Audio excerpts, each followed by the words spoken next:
অভিভাবক হিসেবে আপনি স্বয়ং এখানে উপস্থিত আছেন এবং আমাদের সাধারণ সম্পাদক, এই যে রুচিকর কথা একজন প্রায় সময় সরকারি কর্মকর্তার এরকম সাংবাদিকদের তুচ্ছ করে কথা বলে, এই যে আপনি এসেছেন, আপনি এখান থেকে যাওয়ার পর সাংবাদিকরা কি কি পাবে আপনার কাছ থেকে বিষয়ে জানতে চান। ধন্যবাদ সাংবাদিক মহোদয় বন্ধুগণ, সকলকে বাংলাদেশ মফস্বল সাংবাদিক ফোরামের পক্ষ থেকে অনেক অনেক শুভেচ্ছা এবং অভিনন্দন জানাচ্ছি। সেই সাথে আপনাদের অবগতির জন্য জানাচ্ছি যে গত সপ্তাহে স্বাস্থ্য অধিদপ্তরের উপপরিচালক হাসপাতাল যে উপপরিচালক সরকারি এবং বেসরকারি হাসপাতাল শাখার উপপরিচালক ডাক্তার শাফি আহমেদ সাহেব সাংবাদিকদের নিয়ে বা সাংবাদিকদের দিয়ে তিনি সারা দেশের যে হাসপাতালগুলোর অপরিষ্কার অপরিচ্ছন্নতা নোংরা পরিবেশকে তিনি পরিচ্ছন্ন করার জন্য সাংবাদিকদের যে দায়িত্ব দেওয়া প্রসঙ্গে একটি পোস্ট তার সামাজিক যোগাযোগ মাধ্যমে করেছিলেন। এ ঘটনায় সারা দেশের সাংবাদিকদের মাঝে একটি বিরূপ প্রতিক্রিয়া সৃষ্টি হয়েছে। তো আমরা সেই জায়গা থেকে আজকের এই স্বাস্থ্য অধিদপ্তরে আমরা এসেছি। আমরা ডাক্তার শাফি সাহেবের চেম্বারে আমরা গিয়েছিলাম। উনি ঢাকার বাইরে আছেন। ওনার সাথে আমাদের মোবাইল ফোনে কথোপকথন হয়েছে। উনি যেটি বলেছেন যে তিনি কোনো নেগেটিভ জায়গা থেকে এটি উনি টাইমলাইনে পোস্ট করেননি। উনি পোস্ট করেছেন যে আসলে দীর্ঘ বছর ধরে ওরা হাসপাতালগুলোর যে পরিষ্কার পরিচ্ছন্নতা এটা আমরা করতে ব্যর্থ। তো সেই জায়গা থেকে আমাদের সাংবাদিক বন্ধুরা বাংলাদেশের বিভিন্ন হাসপাতালের যে নোংরা পরিবেশের চিত্র তুলে ধরছেন। তো সেই চিত্রগুলো আসলে কিন্তু ওনার কাছেও খারাপ লেগেছে। বিধায় উনি সাংবাদিকদের ব্যবস্থাপনায় এই হাসপাতালগুলোর পরিষ্কার পরিচ্ছন্ন কার্যক্রম উনি পরিচালিত করতে চাচ্ছেন।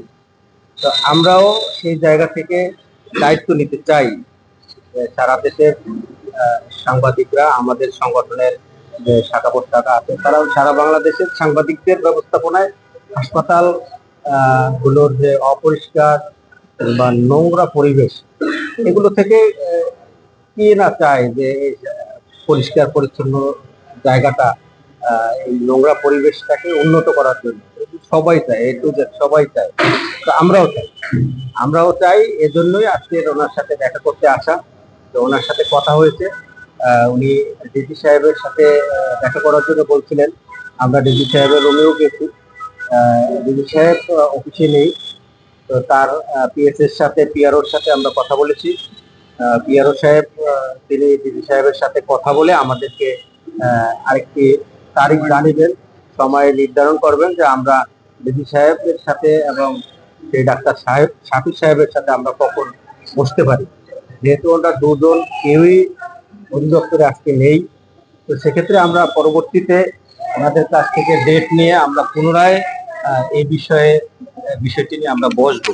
যেহেতু আমাদের গোটা দেশের সাংবাদিকরা এই বিষয়টি নিয়ে উদ্বিগ্ন, তারা খুব বেশি মর্মাহত যে উনি এই বিষয়টিকে যেভাবে কেউ কেউ উপস্থাপন করেছেন সেই জায়গা থেকে আমাদের সাংবাদিকরা মর্মাহত। তো আমরা আমাদের সাংবাদিক বন্ধুদের আশ্বস্ত করতে চাই যে আমরা তো সবসময় দেশের সাথে দেশের গণমানুষের সাথে আমরা কাজ করেই যাচ্ছি। তো সেই জায়গা থেকে যেহেতু হাসপাতাল স্বাস্থ্য অধিদপ্তর পাচ্ছে না দেশের স্বাস্থ্য সেবা হাসপাতালগুলোর পরিষ্কার পরিচ্ছন্নতা কার্যক্রম তারা মেনটেন করতে পারছে না, সেক্ষেত্রে আমরা একটিবার দায়িত্ব নেই। আমরা দেখি যে আসলে আমরা পারি কিনা। আমরা স্বাস্থ্য অধিদপ্তরের সাথে একত্রে সমন্বয় করে গোটা দেশের সরকারি হাসপাতালগুলোর যে পরিষ্কার পরিচ্ছন্নতার কার্যক্রম আমরা একটিবার চেষ্টা করে দেখি যে আসলে আমরা সাংবাদিকদের ব্যবস্থাপনায় ক্ষুদ্র এই কাজটি করা যায় কিনা। আমরা এজন্যই আমাদের আশা এবং সাংবাদিক বন্ধুদের প্রতি আমাদের অনুরোধ থাকবে যে আপনারা এই বিষয়টিকে বিরূপ মন্তব্য প্লিজ করবেন না। যে আমরা যদি একটু উদাহরণ দিই যে আমাদের দেশের সেনাবাহিনী তারা কিন্তু দেশ রক্ষার পাশাপাশি সরকারের নানা উন্নয়নমূলক কাজ কিন্তু তারা করেন। আমাদের সেনাবাহিনীরা দেশ রক্ষার পাশাপাশি নানা উন্নয়নমূলক কাজ কিন্তু সেনাবাহিনীর করেন, তেমনি সাংবাদিকরা এই দেশ সমাজ গঠনের, সমাজ রক্ষার পাশাপাশি আমরা সরকারের এই কাজটি, এটি এটি সরকার, শুধু সরকারের কাজ না, এটি মনে করি গোটা দেশের মানুষের কাজ।